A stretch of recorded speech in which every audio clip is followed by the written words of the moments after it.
मंडळी, तुळशीचे रोप आपल्यापैकी बहुतेक सगळ्यांच्याच घरी असतं। पानांनी बहरलेली तुळस पाहिली की मन हे अगदी प्रसन्न वाटत असतं। आपल्या भारतीय संस्कृतीत तुळशीच्या रोपाला फार महत्त्व आहे। औषधी गुणांनी युक्त अशी ही तुळस फक्त धार्मिक कारणांसाठीच नव्हे तर आरोग्याच्या दृष्टीने देखील अत्यंत फायदेशीर आहे। तुळशीचे रोप हे नाजूक असते। योग्य वेळी जर आपण त्याची योग्य काळजी घेतली नाही किंवा थोडी देखभाल करण्यात आपण कमी पडलो तर किंवा त्या रोपाकडे वेळीच लक्ष दिले नाही तर मात्र ते रोप हे कोमेजून जात असते किंवा पाने गळू लागत असतात आणि तुळशी ही कायमची आपल्या कुंडीतून नाहीशी होत असते। बऱ्याच लोकांच्या तक्रारी असतात की त्यांची जी तुळस असते ती वर्षानुवर्ष न चालता दरवर्षी त्यांना नवीन तुळस ही ग्रो करावी लागत असते। सो तुळशी खराब होण्यामागील सर्वात महत्त्वाचं कारण लोक ग्राह्य धरतात की माती खराब असेल म्हणून आमच्या इकडे तुळसच जगत नाही किंवा तुळसच येत नाही। पण मंडळी, तुळशीसाठी व्यवस्थित प्रमाणात माती कशी तयार करायची या रिगार्डिंगचे बरेच असे व्हिडिओ मी तुमच्याशी शेअर केलेले आहे। सो तुळशीसाठी आपण माती कशी घ्यायला हवी, भांडे कसे घ्यायला हवे किंवा कुंडी कशी घ्यायला हवी या रिगार्डिंगचे तर बरेच असे व्हिडिओ शेअर केलेले आहे।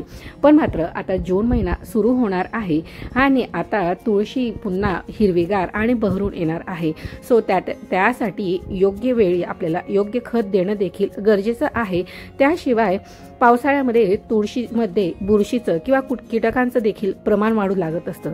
सो त्यावर योग्य वेळी योग्य आळा घालण्यासाठी कुठल्या घरगुती उपायांचा वापर करायला हवा त्याच रिगार्डिंगचा आज व्हिडिओ असतो। सो हाय, हॅलो, नमस्कार मंडळी, मी राजेश्री पाटील स्वागत करते तुमच्या आपल्या आधी सिंपल वर्ल्ड या मराठी युट्यूब गार्डनिंग चॅनलमध्ये। मंडळी, काही वेळा आपल्या बागेतील इतर रोपांप्रमाणेच तुळशीच्या रोपावर देखील कीड लागत असते आणि तुळशीला जर कीड लागली की तुळशीचे पाने गळून पडतात, रोप कोमेजून जातं आणि काही केल्या रोप हे पुन्हा हिरवेगार होत नसते, त्याने त्याची वाढ देखील खुंटते। अशा एक ना अनेक समस्या ह्या त्यावर उद्भवत असतात। मग अशा परिस्थितीत आपण तुळशीच्या रोपावर महागडे कीटकनाशक किंवा औषधांची फवारणी करत असतो। पण मात्र काही वेळा या उपायांचा देखील काहीही उपयोग होत नाही। त्यापेक्षा अगदी साध्या सोप्या घरगुती उपाय जर केले तर ते देखील नेहमी फायदेशीर ठरणार आहे। मंडळी, तुळसी आपण एक धार्मिक श्रद्धा म्हणून पाहिलं किंवा एक रोप म्हणून पाहिलं तर त्यावर कुठल्याही केमिकल फर्टिलायझरचा वापर करणं हेच चुकीचं आहे। त्यासाठी तुम्ही NPK म्हणा, DAP म्हणा यांसारख्या खतांचा तर वापर हा शक्यतो तुम्ही टाळायलाच हवा, कारण की त्याची गरजच नसते।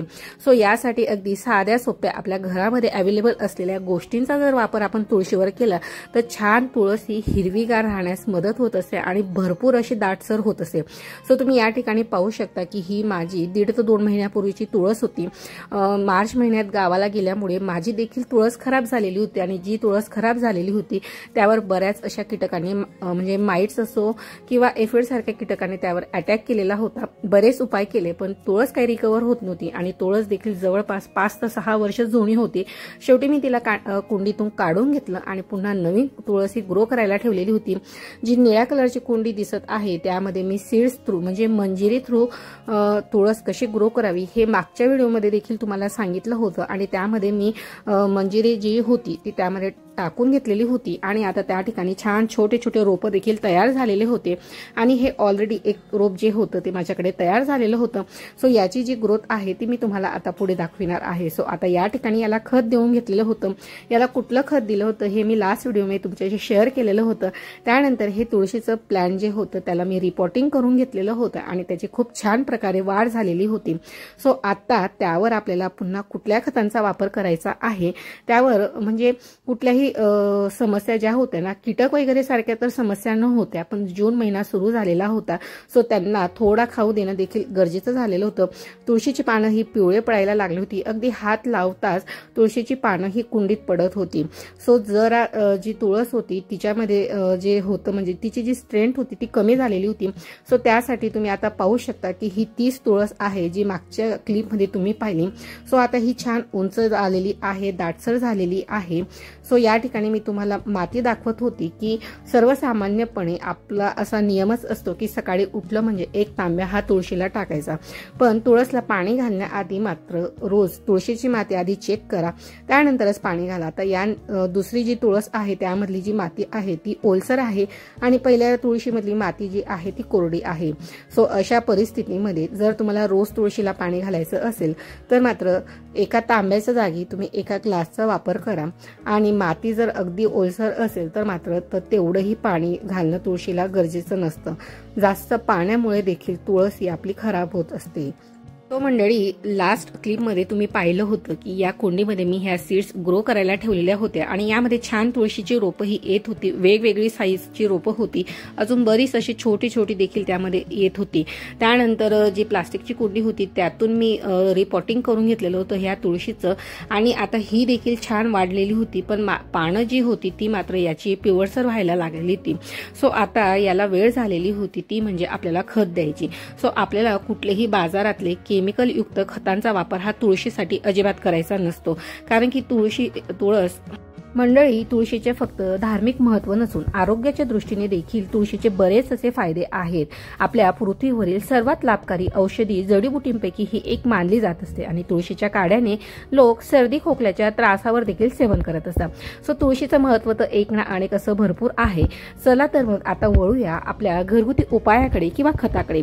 सो मंडळी, आधी आपल्याला ज्यावेळेस झाडाला खत द्यायचं असतं सो त्यावेळेस जी माती असते ती अशा प्रकारे आपल्याला उकरून काढायची असते. म्हणजे तुम्ही अगदी एखाद्या चमच्याच्या सहाय्याने देखील ती जी माती आहे ती खालीवर एकदम मोकळी करून घ्यायची आहे, जेणेकरून जे खत जाईल किंवा जे खत आपण देणार आहोत ते तुळशीच्या शेवटच्या मुळाच्या टोकापर्यंत हे पोचायला हवं.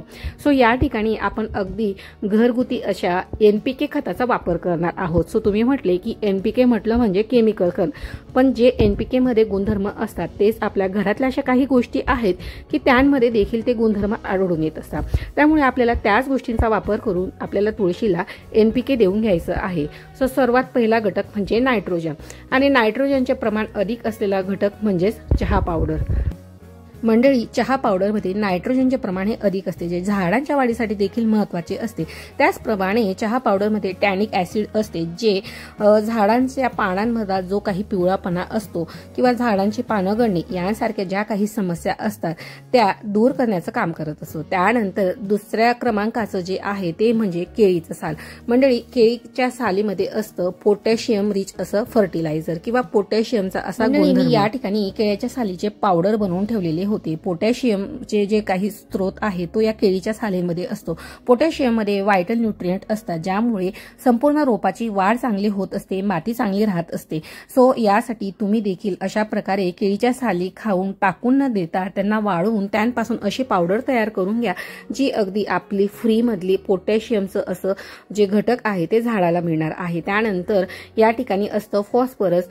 फॉस्फरससाठी मी या ठिकाणी कडुलिंबाची पावडरचा देखील वापर केलेला आहे, पण मी या ठिकाणी कॅल्शियमसाठी जो काही आपला खडू असतो किंवा चॉक असतो त्याची पावडर मी या ठिकाणी करून घेतलेली आहे. सो या ठिकाणी मी NPK सोबत कॅल्शियम देखील तुळशीला देऊन घेणार होती. सो अशा प्रकारे हे कॉम्बो जे फर्टिलायझर आहे ते तयार करून घेतलेलं आहे आणि ते आता एकत्र करून व्यवस्थित प्रकारे तुळसला देऊन घेणार होती. सो मंडळी, या ठिकाणी NPK सोबतच कॅल्शियम रिच फर्टिलायझर हे आपण आता तुळशीला देऊन घेणार होतो. अत्यंत साधे आणि अगदी इझिली अवेलेबल होणारे जे काही घटक आहेत त्याच घटकांचा वापर करून आपण झाडाला या ठिकाणी फर्टिलायझर देऊन घेतलेलं होतं. मंडळी, झाडांवर किंवा तुळशीवर आपण बऱ्याच वेळेस आता जून महिना सुरू झाला, पावसाळा सुरू झाला की त्यावर बरीच अशी कीड येत असते. सो आता तुळशीवर कीड आली आहे हे कसं ओळखायचं, सो आता आपण ते थोडक्यात जाणून घेऊया. जर तुळशीच्या रोपावर पांढऱ्या रंगाचे कीटक पानांवर चिकटलेले जर दिसत असतील तर या पांढऱ्या माशा म्हणजेच व्हाईट फ्लाईज असू शकतात. सो या झाडाच्या कोवळ्या भागातील रस शोषून घेत असतात आणि रोप हे कमकुवत बनवत असतात. पानांवर जाळीसारखी रचना किंवा काळसर डाग जर दिसत असतील तर मात्र ते माइट्स असण्याची शक्यता असते. त्यामुळे पानं ही पिवळी पडतात आणि कोमेजत असतात. पण माझ्या देखील तुळशीची पानं पिवळी झालेली आहेत, कोमेजत आहेत, पण मात्र यावर कुठल्याही माइट्सचा अटॅक झालेला नव्हता. सो मंडळी, मी साईडला या ठिकाणी तुम्हाला पिक्चर देखील देणार आहे, जेणेकरून तुळशीवर आलेली जी काही कीड आहे ती ओळखण्यास तुम्हाला नक्कीच मदत होणार आहे. मंडळी, जर तुळशीच्या झाडावर किंवा कुठल्याही कुंडीतील रोपावर लहान हिरव्या किंवा काळ्या रंगाचे जर तुम्हाला कीटक दिसत असतील तर मात्र तुम्ही समजायचं की त्यावर एफिड्सचा अटॅक झालेला आहे. हे कीटकही झाडांचा रस शोषतात आणि झाडांची वाढ थांबवत असतात. जर झाडांवर पांढऱ्या कापसासारखे कीटक दिसत असतील तर मात्र ते मिलीबग्स असतात आणि हे कीटकही रोपांच्या मुळांना हानी पोहोचत असतात आणि त्याने रोप देखील सुकू शकत असतं। सो या कीटकांची लवकरात लवकर ओळख करून आपण जर उपाय केला तर मात्र आपले रोप हे पहिल्यासारखे हिरवेगार राहण्यास मदत होत असते। सो मंडळी, या कीटकांना उपाय म्हणून मी या ठिकाणी कडुलिंबाची पानं वाळून जी पावडर तयार केलेली आहे तिचा या ठिकाणी वापर करून घेणार होती। मंडळी, तुमच्याकडे जर अशा प्रकारची पावडर नसेल तर तुम्ही या जागी नीम खलीचा देखील किंवा नीम केकचा देखील वापर करू शकता किंवा नीम ऑइलचा स्प्रे देखील तयार करू शकता। सो मंडळी, ह्या सर्व कीटकांसाठी हे बेस्ट असं सोल्युशन आहे। मंडळी, कडुलिंबाच्या पानामध्ये fatty acid, anti inflammatory, anti fungal आणि अँटीसेप्टिक गुणधर्म असतात। सध्या मार्केटमध्ये नीम केक किंवा कडुलिंबाची खली, नीम खली किंवा निंबोळी म्हणजे कडुलिंबाच्या बियांपासून मिळणारे खत या वेगवेगळ्या मार्गाने अनेक अशा गोष्टी मिळत असतात ज्यांच्या वापरण्याने माती देखील सुधारण्यास मदत होत असते आणि जमिनीतील कीटकांपासून देखील मुक्त होण्यासाठी हे सर्वोत्तम असा ऑप्शन आहे। सो या ठिकाणी मी 1 ते 1.5 चमचा ही कडुलिंबाची जी काही पावडर होती ती घेऊन घेतलेली होती आणि अर्धा लिटर या ठिकाणी पाणी घेतलेलं होतं, त्यामध्ये व्यवस्थित प्रकारे अशी मिक्स करून घेतलेली होती। या पाण्याचा तुम्ही स्प्रे देखील करू शकता, पण मात्र स्प्रे करण्याआधी हे पाणी तुम्ही गाळून घ्यायचं, नाहीतर आपल्या स्प्रे बॉटलमध्ये जर ते स्टक झालं तर त्याचा जो पंप असतो तो खराब होण्याची शक्यता असते। पण मात्र मी या ठिकाणी कुठलाही कीटक नसल्याने स्प्रे न करता डायरेक्टली हे मातीमध्ये देऊन घेणार होती। कडुलिंबाच्या स्प्रेने किड्यांमध्ये मावा असो, फुलकिडे असो, पांढरी माशी असो, पाने खाणारी अळी असो, अशा वेगवेगळ्या किडींच्या नियंत्रणासाठी आपण कडुलिंबाच्या पानाचा स्प्रे किंवा अशा प्रकारचं पावडर हे वापरू शकतो। काही वेळेस झाडांची पाने सुकून ती जळालेली सारखी दिसतात। सो हे टाळण्यासाठी देखील हा जो उपाय आहे तो अत्यंत फायदेशीर आहे। रोपांच्या कोणत्याही अवस्थेमध्ये आपण हा उपाय केल्याने जे काही पाने खाणाऱ्या अळ्या असो, कोळी असो किंवा यांसारखे वेगवेगळे जे काही कीड असतात ते नियंत्रणात येत असतात। कीटनाशकासोबतच एक अत्यंत उत्कृष्ट असं हे बुरशीनाशक, जीवाणुनाशक देखील आहे। सो या ठिकाणी मी अशा प्रकारे कडुलिंबाच्या पावडरपासून तयार केलेलं लिक्विड फर्टिलायझर जे आहे ते तुळसला देऊन घेतलेलं होतं। त्यानंतर दुसरी जी कुंडी आहे त्यामध्ये माती ही भरपूर ओलसर होती। सो त्या ठिकाणी मी लिक्विड फर्टिलायझरचा वापर करणार नव्हती। ड्राय फॉर्ममधलं जे काही पावडर आहे ते मी मातीमध्ये मिक्स करून घेणार होती। मंडळी, पावसाळ्यामध्ये अचानक म्हणजे 8 ते 10 दिवस कंटिन्यू जर पाऊस राहिला तर कुंडीतील माती ही वाळत नसते। त्यावेळेस जर आपल्याला फर्टिलायझर द्यायचं असतं तर सो अशा प्रकारे आपण पावडर फॉर्ममधलं जे फर्टिलायझर आहे ते मातीमध्ये मिक्स करून झाडांना देऊ शकतो। म्हणूनच उन्हाळ्यामध्ये आपण सर्व प्रकारचे जे काही पावडर फॉर्ममधले फर्टिलायझर आहेत ते अगदी घरगुती पद्धतीने तयार करून ठेवायचे असतात। सो मंडळी, आपण घरगुती पद्धतीने कुठल्या कुठल्या खतांचा वापर किंवा कुठल्या प्रकारचे पावडर फॉर्ममधले फर्टिलायझर तयार करून ठेवायला हवे या रिगार्डिंगचा देखील इन डिटेल व्हिडिओ मी तुमच्याशी लास्ट टाइम शेअर केलेला होता। सो तुम्ही तो व्हिडिओ नक्की चेकआउट करा। मंडळी, तुळशीच्या झाडाला जास्त पाणी दिल्याने देखील तुळस ही खराब होत असते। तुळशीला दररोज थोडेसे पाणी द्यावे। जास्त पाणी दिल्याने त्यामध्ये बुरशीची देखील वाढ होऊ शकते आणि तुळस शक्यतोवर सूर्यप्रकाशात ठेवा, त्यामुळे तिची वाढ जी आहे ती देखील चांगली होण्यास मदत होत असते। मंडळी, तुमची जर तुळस खराब होत असेल किंवा सुकत असेल असं जर तुम्हाला जाणवत असेल तर मातीची विशेष काळजी घ्यायला हवी।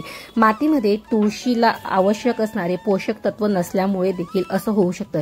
त्यामुळे नेहमी चांगली वेल ड्रेनेज सॉइल जी असते किंवा वेल ड्रेन जी माती असते ती तुळससाठी वापरायला हवी। अर्थात 50% माती, 10% वर्मी कंपोस्ट, 20% वाळू आणि 10% ऑर्गॅनिक फर्टिलायझर यांचं मिक्स करून तुम्ही वापरायला हवं आणि या मातीमध्ये पाणी जमा होणार नाही मात्र याची व्यवस्थित काळजी घ्यायला हवी। सो हे सर्व फर्टिलायझर झाल्यानंतर मी या ठिकाणी छोटीशी अशी पिंचिंग देखील तुळशीची करून घेतलेली होती। तुळशीचे झाड हे घनदाट वाढत नसेल तेव्हा त्याचे प्रुनिंग अथवा कटिंग करावे लागत असते। तुम्ही तुळशीच्या फांद्या या थोड्या थोड्या कापाव्यात। फांद्या ह्या प्रुनिंग केल्यामुळे झाड हे अधिक घनदाट होत असते आणि जर आपण हे केलं नाही तर झाड मात्र हे उंच उंच वाढत जात असते आणि त्याला जी घनदाटता असते ती मिळत नसते। म्हणून ते अगदी वरचे जे शेंडे असतात ते आपण अगदी चिमटीच्या सहाय्याने अशा प्रकारे पिंच करून घ्यायचे असतात। त्याने त्या ठिकाणाहून पुन्हा 2 ते 4 फांद्या नवीन ग्रोथ होत असतात आणि तुळस ही घनदाट आणि बहारदार होण्यास देखील त्याने मदत होत असते. सो सर्वात लास्टचं जे काही काम होतं माझं तुळशीवर या ठिकाणी ते देखील करून झालेलं होतं. सो आज मी झाडाला छान प्रकारे खत देऊन झालेलं होतं आणि पिंचिंग देखील करून झालेली होती. मंडळी, जून महिना सुरू झाला आहे आणि अजूनही जर तुम्ही तुळसवर ही कामे केली नसतील तर मात्र आता लगेच ही कामं करून घ्या. आय होप मंडळी आजचा हा व्हिडिओ तुम्हाला थोडा जरी हेल्पफुल ठरला असेल तर मात्र व्हिडिओला 1 लाईक करायला तुम्ही अजिबात कंजूसी करणार नाही. मंडळी, तुमच्या 1 लाईकमुळे आपला हा व्हिडिओ इतर गार्डन प्रेमींपर्यंत किंवा ज्यांना अशा समस्या तुळशीवर असतील त्यांच्यापर्यंत पोहोचण्यास नक्की मदत होणार आहे. त्यामुळे व्हिडिओला 1 लाईक न करता व्हिडिओ बंद करू नका. आणि अजूनही तुम्ही जर दी सिंपल वर्ड या मराठी युट्यूब गार्डनिंग चॅनलला सबस्क्राईब केलं नसेल तर मात्र पटकन सबस्क्राईब बटन प्रेस करून त्यासमोरील बेल आयकॉन प्रेस करून ऑलचा ऑप्शन सिलेक्ट करा, जेणेकरून लॉंग आणि शॉर्ट दोन्ही व्हिडिओचं नोटिफिकेशन किंवा दोन्ही व्हिडिओ तुम्हाला पाहता येतील. शॉर्ट व्हिडिओ थ्रू देखील मी छोट्या छोट्या गार्डनिंगच्या टिप्स तुमच्याशी वेळोवेळी शेअर करत असते. मंडळी, अशाच मराठीतून गार्डनिंगचे व्हिडिओ आणि घरगुती उपाय किंवा घरगुती खतं मी तुमच्याशी वेळोवेळी शेअर करत असते. आठवड्यातून आपले 5 व्हिडिओ, लॉंग व्हिडिओ आणि शॉर्ट व्हिडिओ हे येत असतात. त्यामुळे कुठलाही व्हिडिओ हा मिस करू नका. आणि आजचा व्हिडिओ जर तुम्हाला खरंच हेल्पफुल ठरला असेल तर तुमच्या मित्रमैत्रिणींपर्यंत किंवा इतर गार्डन प्रेमींपर्यंत मात्र नक्की शेअर करा, जेणेकरून आपला व्हिडिओची रीच देखील वाढेल. चला तर मग मंडळी, भेटूया पुन्हा एका नवीन आणि माहितीपूर्वक व्हिडिओमध्ये. शेवटपर्यंत व्हिडिओ पाहिल्याबद्दल तुमचं मनापासून सर्वांचं धन्यवाद. So take care. तुमची आणि तुमच्या झाडांची देखील काळजी घ्या. भेटूया पुन्हा एका नवीन आणि माहितीपूर्वक व्हिडिओमध्ये. So take care and bye. Happy gardening.